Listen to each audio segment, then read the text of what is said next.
Oke, kali ini kita akan bersama petani hidroponik. Kenalan dulu, Iya, Mas. iya. Arif. Oke, bisa diceritakan dulu mungkin? Ini perkenalan nama, alamatnya Iya. di mana? Perkenalkan, nama saya Arif Aditya dari Sequence Hydro Farm, usaha yang bergerak di bidang pertanian, terutama pertanian hidroponik. Lokasinya ada di Kota Semarang, Kecamatan Semarang Selatan, Kelurahan Lampar Tengah, di Jalan Kedondong Dalem 2. Kalau mau mampir bisa silahkan. Kita produksi fokusnya ke selada, sayur selada. Karena selada itu marketnya yang paling fleksibel, paling bisa rutin, jalan tiap harinya bisa rutin, dan harga pasarnya itu bisa kita mainkan sendiri, jadi nggak ngikutin harga pasarnya. Kita produksi selada rata-rata per hari bisa sampai 10 kilo per hari dengan instalasi yang cuma sejumlah 2000 lubang tanam. Kapan ini didirikan Sequence Oh, iya. Hydro Farm ini? Kalau berdirinya ini sebenarnya kalau mulai nyobanya ya, Mas. Yeah. Mulai nyobanya itu sejak 2019. Itu dulu awalnya itu kan yang saya punya instalasi hidroponik kecil lah, cuma segini. Itu tapi kan kalau udah sembuh kan nggak bisa ngerakitnya ya, Mas. Akhirnya waktu aku main ke rumah yang saya itu ada ini, penasaran tuh, akhirnya tak minta, tak bawa pulang, tak rakit sendiri di sini. Terus pertama nyoba itu pertamanya kangkung sama bayem. Nyoba kangkung bayem, itu kan instalasinya kan bertingkat gini, Mas. Yang jadi cuma yang atas saja. Tak searching kenapa masalahnya kok yang bawah-bawah nggak jadi. Ternyata yang atas itu dapat sinar matahari, nah yang bawah itu ketutupan sinar matahari dari atasnya. Makanya kan nggak bisa, itu kan yang bawahnya kurang maksimal. Akhirnya penasaran, tak bongkar lagi, tak bikin. Dulu itu ada jemuran anduk malahan. Jemuran anduk tak bongkar, tak bikin rata kayak gini, terus pipanya tak bikin rata kayak gini. Dibikin rata, terus coba nanam kangkung, bayam bisa jadi. Nanam sawi, berhasil. Terus udah dari instalasi yang jemuran anduk itu, kecil itu, udah mulai mantap, yakin bikin instalasi yang agak besar lagi. Yang kayak seperti ini instalasinya. Yang dulu yang instalasi yang awal itu cuma sekitar 15 atau 18 lubang tanam lah itu dulu. Terus akhirnya mantap bikin yang agak gede kayak gini, sebesar 200 lubang tanam. Ya nanamnya dulu masih macam-macam juga, kayak kangkung, bayam, sawi, selada juga nyoba nanam. Tapi dulu penjualannya cuma sebatas dibantu dari ibuku, kayak di status gitu aja kan, di packing satu-satu, terus di status aja dari paling tetangga-tetangga aja yang beli. Nah itu, tapi aku juga rutin posting di Instagram Mas itu. Nah, rutin posting di Instagram, terus ada supplier sayur yang kontak, Mas minta selada bisa enggak tiap hari 5 kilo. Tiap hari 5 kilo kan nggak bisa kan, cuma instalasi ini cuma 200 lubang tanam, nggak bisa. Tapi ya pas itu yakin aja lah, ya bisa. Bisa, tapi aku cari-cari sama petani lain lah ini. Akhirnya ketemu yang sama temanku yang di Banyumanik itu, ya bisa, dia bisa nyanggupin 5 kilo per hari, aku ngambil di Banyumanik, ngirimnya ke Telogosari. Itu waktu awal itu dulu harganya 18.000, aku jualnya 18.000 per kilo, ambilnya juga 18.000 per kilo. Jadi kerja bakti ya. Awal-awal kerja bakti, tapi nggak apa-apa lah, kan yang penting udah dapat channel buat jual barangnya dulu kan. Ya ada itu, dijalanin itu sambil nambah-nambah instalasi lagi yang di belakang juga sambil nambah, sampai akhirnya kayak sekarang ini sampai bisa 10 kilo per hari. Berarti sebelumnya Gitu. belum ada background itu ya, pertanian atau enggak, apa? sama sekali enggak. Kalau dulu, kalau boleh tanya, apa kuliahnya atau apanya? Kuliahnya enggak kuliah, tapi kalau sekolahnya SMK jurusan teknik, emang suka nukang aja, pegang bor, pegang gerinda, emang suka gitu. Terus kan lagian bangun instalasi kayak gini kan juga kerjaannya ngebor gerinda juga, atau otak-otak itu juga. Ya dari situ juga sih, emang suka otak-otak kayak bengkel lah, emang hobinya bengkel juga, jadi ya sekalian buat bangun instalasi kayak gini. Berarti belajarnya otodidak sendiri gitu ya? Otodidak, semuanya otodidak dari internet semua belajarnya. Sama dibantu sama ibu gitu ya berarti? Kalau ibu bantu penjualannya Oh, bantu aja, penjualannya kalau aja. aku fokus nanamnya aja. Kalau dari pemerintah sendiri ada nggak sih kalau dukungannya buat ini petani? Kalau dari itu ya dari Dinas Pertanian sih sering, apa ya, baru-baru akhir-akhir ini cuma kayak sering ngadain kayak pelatihan, aku jadi narsumnya. Terus kalau bantuannya ya kayak yang di Simpang 5 itu, ngisi Simpang 5 Farmers Market itu setiap CFD ada buka stand bazar kayak gitu, aku tinggal ngisi aja. Terus kayak dulu pernah di Trail Bajuang itu ada event gelar hidroponik, ya khusus pameran hidroponik semua gitu. Terus ya aku juga suruh ngisi stand-nya kayak gitu. Ya gitu-gitu aja sih kalau dari dinas. Berarti ada supportnya lah ya dari Iya, pemerintah ya. ada. Kita mau lihat ke ininya, instalasinya silahkan, bisa. monggo. Nah kalau di sini ini ada berapa lubang kalau ini, Mas? Kalau yang ini cuma 200 lubang, lubang tanam.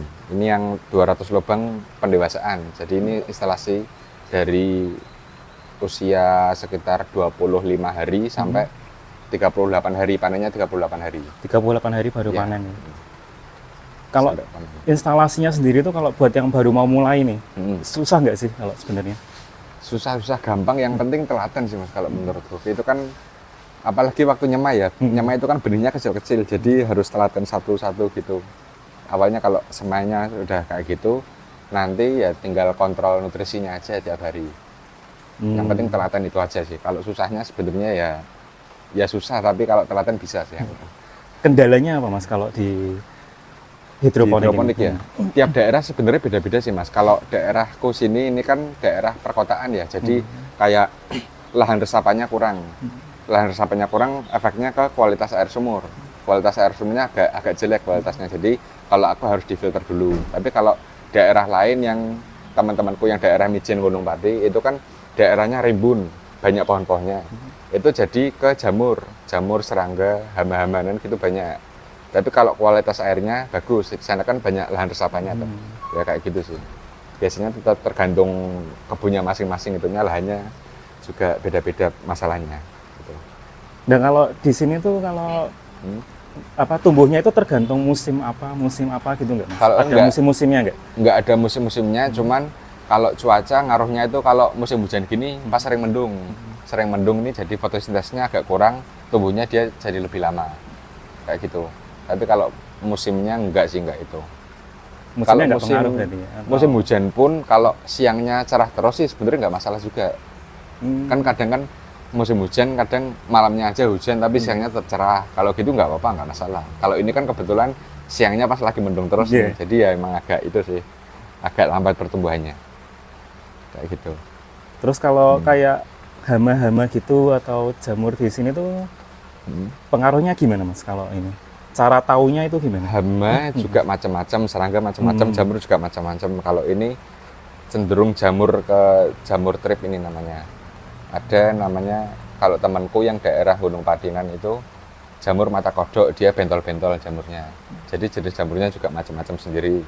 Terus kalau hamanya serangga itu paling ya dari ulat, ulat terus sama lalat buah ini biasanya. Ini kan ada jebakan serangganya tuh ini Mas, dua ini.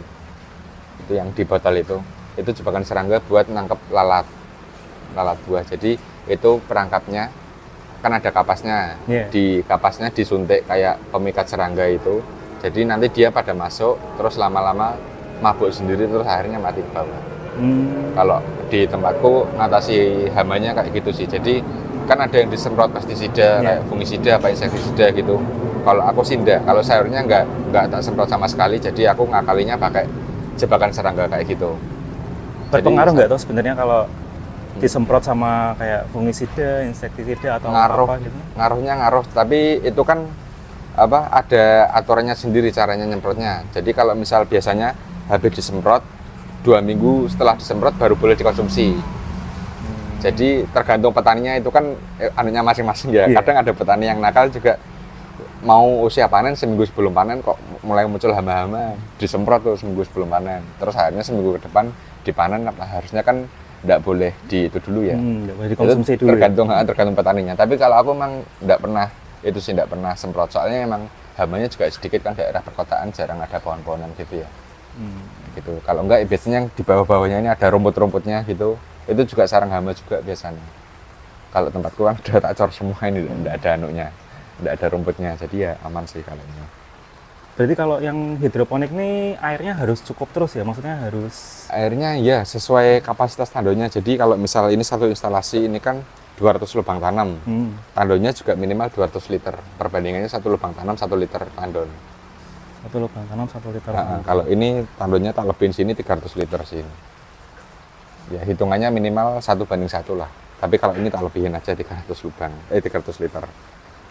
Nah kalau misalnya nih buat yang mau mulai, kalau instalasinya ini di harga berapa kalau mau mulai? Instalasinya macam-macam, tergantung luas lahannya yang mau dipakai berapa dan berapa lubang tanamnya. Tapi kalau kisarannya yang aku buat yang kecil-kecil, kalau ada yang instalasi pakai baki itu, yang pakai kotak itu tanpa sirkulasi air, itu cuma 100.000 udah dapat 2 baki, itu dapat 18 lubang tanam. Tapi kalau pakai yang mau yang sirkulasi air ngalir itu ukurannya 1 kali 1 meter, itu 1,5 juta, 1,5 juta. Itu udah ada sirkulasi, pompa sirkulasinya, terus pakai pipa-pipa itu, dapat bonus alat ukur juga, dapat bonus benih, pupuk, benih, media tanam, komplit sih kalau yang itu, udah komplit semua dapat. Nah sebenarnya kalau misalnya nih Mas, kalau mau mendapatkan keuntungan gitu ya, normalnya berapa kali berapa instalasinya untuk instalasi? Kalau awal-awal kan pasti kan, kalau dulu mungkin Masnya berapa kali berapa kan nggak langsung gede Nggak seperti langsung ini kan. sih, Nah kalau yang mau mulai kan otomatis bingung kalau misalnya, oh ini aku harusnya berapa kalau mau mendapatkan keuntungan. Kalau misalnya cuma mau kayak kebutuhan sehari-hari atau gimana kan mungkin yang kecil cukup aja, ya. Nah kalau yang mau kayak Masnya gini, kalau mulainya, mau skala yang misal rutin tiap hari ya, kurang lebih kalau rutin tiap hari itu, kalau menurutku sih minimal 600 lubang tanam. 600 berarti 3 kalinya ini. 3 kali ini jadi tiap hari bisa panen 20 lubang tanam, itu jadi tiap hari panennya 1 jalur gini. Ini kan 1 jalur 20 lubang. Tiap hari panen 1 jalur. Kalau buat selada bisa 2,5 sampai 3 kilo kalau selada. Ya, per kilonya 25.000, jadi kalau 3 kilo bisa dapat 75.000 per hari. Itu kan masih skala yang masih 600 lubang lah baru segini. Kalau lebih besar lagi ya hitungannya lebih gede, banyak lagi ya. Kalau Masnya ini kan 2.000 ya sama yang belakang itu ya, belakang, sama belakang sama atas. Ya, 2.000. Masnya ini ada lagi. Nah, kalau dari tanamannya nih Mas, kalau ini kan kalau hidroponik itu bisa ditanam apa aja sih sebenarnya? Kalau hidroponik macam-macam sih Mas. Kalau yang umumnya sayur ya, apalagi yang pakainya talang ini, selada, sawi, kangkung sama bayam. Yang populer 4 itu kalau yang buat pemula itu. Kalau kangkung sama bayam dia kan tumbuhnya ke atas. Lebih cocoknya pakainya yang pipa pralon itu, dia supaya ada pegangannya lebih kuat, jadi kalau ke atas dia nggak ambruk-ambruk. Lah kenapa aku pakai talang kayak gini, soalnya aku emang udah fokus ke selada. Jadi kan selada kan dia gini, tumbuhnya nggak tinggi tapi tumbuhnya mekrok, melebar gini. Jadi supaya ada pegangannya lah ke samping-sampingnya. Jadi ya kalau aku pakainya talang semua ini, pokoknya talang semua. Oh berarti memang nggak rotasi tanaman gitu ya? Biasanya kan kalau di yang konvensional kan ada rotasi tanamannya, jadi setiap berapa itu sekali kan ditukar tanamannya, kayak misalnya hari ini selada, terus nanti berapa bulan berikutnya ganti kalau kangkung ini atau ada rotasi tanam, tapi bukan rotasi tanam ganti sayurnya. Rotasinya itu kayak dari usia, dari semai ke remaja ke dewasa, jadi instalasinya sendiri-sendiri. Kalau yang dewasa ini kan jaraknya lubang tanamnya 20 cm tiap lubang. Kalau yang remaja jaraknya tuh 10 cm, lebih dekat-dekat. Jadi lebih hemat tempat. Kalau waktu masih kecil kan dia kan belum butuh space yang banyak ya. Jadi emang lubangnya aku bikin dekat-dekat. Nanti kalau udah semakin rapat-rapat baru dipindah ke instalasi yang dewasa ini sampai panen. Oh kalau kecil berarti masih yang pakai instalasi yang kecil-kecil gitu ya? Yang jaraknya lebih dekat. Berapa senti itu biasanya? 10 cm. Oh 10 cm. Kalau yang ini 20 cm. Ya. Kayak gitu sih. Rotasinya kayak gitu kalau yang selada. Kalau ini tuh, kalau pupuknya tuh berapa minggu sekali atau berapa pupuknya hari sekali? Nggak mesti, tapi yang mesti tiap hari dicek. Kalau misal kurang ditambahin. Kalau misal kebanyakan ya dikasih air lagi biar agak encer pupuknya. Gitu. Itu kan ada alat ukurnya juga buat ngecek. Oh kayak TDS itu TDS ya? meter ya. Nanti di belakang ada. Di belakang ada ya? Oke, kita lihat ke belakang. Kita mau lihat ke belakang, coba yang berapa lubang kalau yang belakang? Di belakang berarti 1.800. 1.800. Oke. Kalau di sini ada berapa lubang nih Mas? Yang di sini ada 1.400 lubang. Di sini ya? Iya, yang bawah aja. Yang bawah ya? Kalau yang atas? Yang atas 800. Yang atas 800. Sini berarti 1.000 dan 1.000 lubang nih. Oh ini 1.000 lubang. 1.000, yang atas 400. Kalau yang buat yang tanam yang masih kecil tuh yang itu ya? Berarti? Yang itu ya, yang masih kecil. Oh. Nah kalau misalnya nih Mas, yang ditakuti petani hidroponik biasanya kan kalau di konven kan ada yang kalau panen banyak harga langsung turun. Nah itu sama nggak kalau di sini? Kalau aku sih enggak ya, soalnya lebih stabil harganya dan enggak ngikutin harga pasar. Jadi kita punya kelebihannya sendiri, kayak selada ini, satu batangnya ini jumlah daunnya lebih banyak daripada bonggolnya. Jadi kalau misal yang tadi selada pasar itu 1 kilo, dia bonggolnya sendiri itu bisa sampai 5 ons, setengah kilo sendiri, kan dipotakin daunnya. Yeah. Kalau yang ini 1 kilo cuma maksimal paling cuma 2 on bonggolnya. Jadi yang 8 on itu 800 gram semua isinya daun semua yang kepakai, karena bonggolnya kan nggak pakai, dibuang kan ya. Jadi kalau customernya yang udah pada tahu sih tetap ke hidroponik larinya. Biasanya orang-orang baru yang masih nyari-nyari itu taunya kan sekedar kalau hidroponik sekilo 25, pasar sekilo 10.000 kan lebih murah pasar, larinya ke pasar. Tapi kan mereka ya masih belum tahu lah itunya perbedaannya, jumlah daunnya sama bonggolnya yang kebuang berapa gitu kan masih belum biasa lah. Kalau pembibitannya sendiri Mas, kalau dari bibitnya sendiri itu ada pengaruh nggak? Bibitnya pengaruhnya ya pakai benih lokal sama impor itu. Kalau yang lokal rata-rata kuatnya cuma dataran tinggi. Kalau yang datar rendah, apalagi pas musim kemarau itu enggak kuat, itu jadinya sama aja kayak yang pasar itu, bonggolnya jadi besar tinggi itu, jadi kan bobotnya kan ke bonggolnya semua, nggak ke daun. Kalau yang impor, yang terutama yang kayak gini yang impor ya lebih banyak daunnya, lebih banyak, terus lebih tebal juga. Jadi ya bonggolnya kan kecil, otomatis kiloannya cuma buang bonggolnya sedikit. Daunnya yang lebih banyak. Daunnya lebih banyak ya. Nah kalau pemasarannya tuh biasanya kemana Mas? Kalau yang awal-awal kan kalau mulai nih ya, misal saya nih kalau mau mulai gini kan belum tahu nih pemasarannya itu tuh. Nah ya, itu bisa tergantung lewat mana, itunya, tergantung kontinuitasnya sih Mas kalau menurutku. Kalau masih belum bisa kontinu tiap hari, mending jual packingan aja atau ngikut sama ke petani lain. Jadi misal nitip ke petani lain, misal waktunya panen nih, sehari itu dihabisin semua instalasinya, dapat berapa kilo, misal dapat 10 kilo, ya udah ditipin ke petani lain aja. Kalau misal masih awal-awal belum bisa kontinu kan. Tapi kalau udah bisa kontinu ya mending jual sendiri ke restoran apa. Kalau aku yang banyaknya ke outlet kebab sama burger itu, itu kan mereka kan juga pakai selada juga. Ya aku nyetornya ke outlet kebab sama burger itu. Tiap hari kan mereka mintanya kan. Jadi ya gitu. Kalau buat kita nih misal nih kalau mau jualin punyanya Masnya gini apa ada harga khusus sendiri atau? Oh kalau buat reseller gitu? Iya reseller gitu. Biasanya kalau aku ada ke sesama petani kayak gitu ada. Tapi yang itu dulu sih, kalau misal langgananku belum terpenuhi ya ke langgananku dulu. Biasanya aku jarang sih kalau jual reseller, kan barangnya masih kurang-kurang, masa malah nggak disellerin ya. Jarang sih kalau aku biasanya.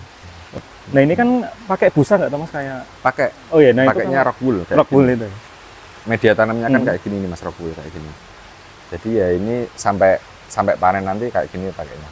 Nah kalau gini tuh kalau dijual nanti berarti rockwoolnya nggak pakai ya? Kayak gininya. Oh semua. Jadi kayak gini misal tak panen, terus akarnya cuma tak belebetin gini, udah ditimbang di kiloan. Biasanya kalau sekilo isinya 6 sampai 8 pohon. Tapi yang udah besar segini. Berarti kalau kalau bonggolnya dibuang berarti nanti ininya dicopot gitu ya? Atau? Iya, tapi kalau aku enggak tak potong. Saya segininya tak kirim. Soalnya kalau bonggolnya dipotong jadi nggak awet. Paling 2 hari udah layu itu. Oh, bukan kalau misalnya mau dijual nanti ya? Kalau mau dijual ke customer ya? Iya, masih kayak gini. Oh, masih kayak gini. Tetap kayak gini aja. Jadi kayak gini akarnya tak gulung-gulung terus ditimbang, kalau udah sekilo udah tak masukin, tak kirim. Tetap kayak gini. Soalnya kalau kayak gini bisa awet seminggu sayurnya. Oh, tanpa dikulkas. Jadi faktor akarnya juga ngaruh. Ya, itu kan kalau dijual ke itunya ya. Berarti kalau di restorannya sendiri itu langsung dipotongin sama dia sendiri. Iya, gitu yang potong mereka. Yang potong mereka ya. Soalnya kan biar awetnya itu ya. Iya.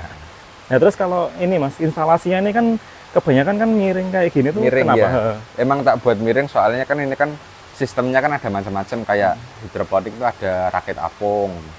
Rakit apung itu bentuknya kayak kolam, terus atasnya pakai styrofoam yang ngambang itu, ngapung nanti.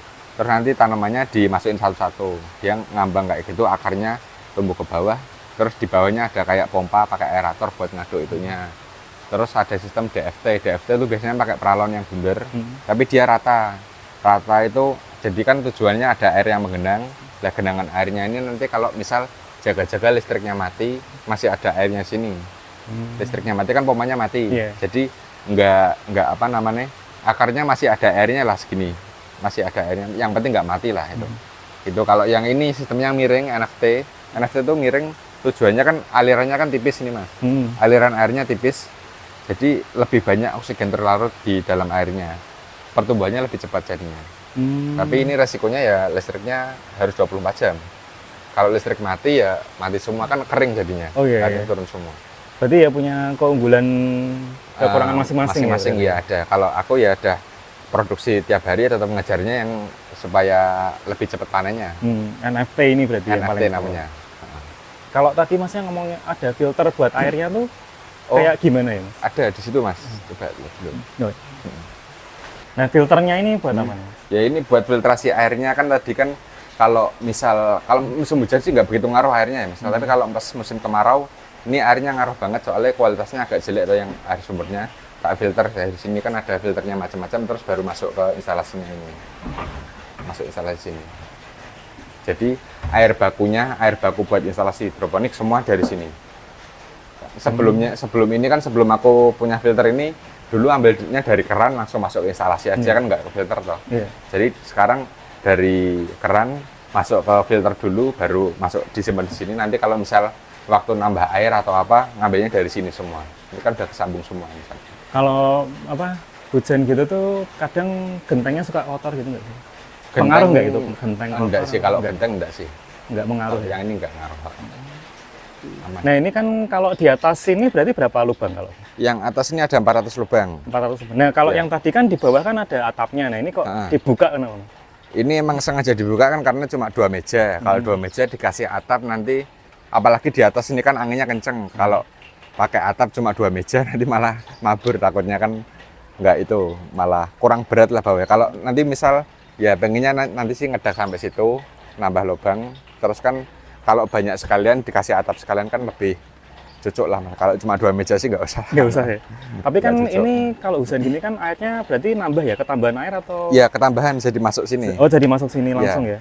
Berarti maksudnya sirkulasinya tuh pengaruh atau enggak? Soalnya kan ada air hujan terus tambah. Minusnya dari ini kan, minusnya ya kalau hujan gini pupuk yang udah ditaker kecampur air hujan nanti bludak, pupuknya kebuang, malah kayak gitu. Jadi nakar pupuk lagi. Ya minusnya cuma itu sih anaknya. Ya positifnya ya kalau di atas ini kan sinar mataharinya full dari jam 7 sampai jam 5 sore.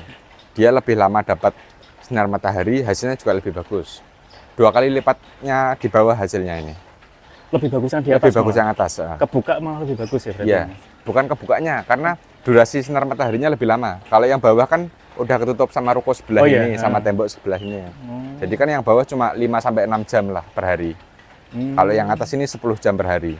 Durasinya lebih lama. Kalau yang gede gini sudah umur berapa nih Mas? Maksudnya? Ini udah umur 41 apa 42. Biasanya aku maksimal 38 sih. Cuma kan karena mendung terus ya, jadi agak molor. Ini kayaknya 42 hari sini. Berarti ini sudah siap dipanen? Udah siap. Ini kan mulai sini udah panen terus ini. Kalau yang rusak-rusak di ini ya, maksudnya? Ya kalau yang mesti kan ada daun yang rusak, yang bawah dipotekin terus dibuang. Nggak masuk timbangan. Nggak masuk timbangan. Tetap timbangannya yang itu yang bagus. Oke Mas, tadi kita sudah tanya-tanya nih, kalau misalnya pemula yang mau baru mulai banget, dasar banget itu ada nggak alat-alatnya yang khusus? Ya, alat-alatnya ini bisa dicoba buat hidroponik yang pertama kali banget. Ini ada papan buat tataan ininya, tataan sayurnya nanti. Terus taruh sendiri. Dalamnya ada ini dapat 100.000 bisa udah dapat 2 box ini, 2 box bagi hidroponik.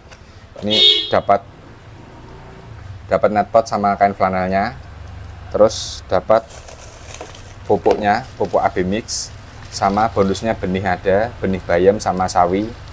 Terus ada takeran, suntikan buat naker pupuknya. Jadi biasanya tiap 1 liter air itu pakai 5 mili pupuknya kan AB, pakai 5 mili A, 5 mili B. tiap 1 liter airnya. Terus ada media tanamnya ini. Jadi nanti benihnya bayam sama sawi ini ditanam di media tanam ini. Nanti kalau sudah tumbuh kita dimasukin di netpot, terus masukin ke papannya kayak gini. Dimasukin seperti ini. Nah, ini gunanya kain flanelnya ini buat nyerap airnya. Jadi dari bawah ini kan airnya kan nggak langsung nyentuh di netpotnya ini. Jadi keserap di kain flanel, terus nanti dia nyerap airnya sampai ke atas ini, biar sayurnya juga airnya sampai ke sayurnya di sini. Udah sih Mas, kayak gitu sih gambaran simpelnya kayak gitu. Tapi nanti kalau sambil prakteknya aja yang lebih jelas ya. Kalau teori susah jelasnya juga. Oke. Terima kasih Mas Arief untuk waktunya. Sama-sama.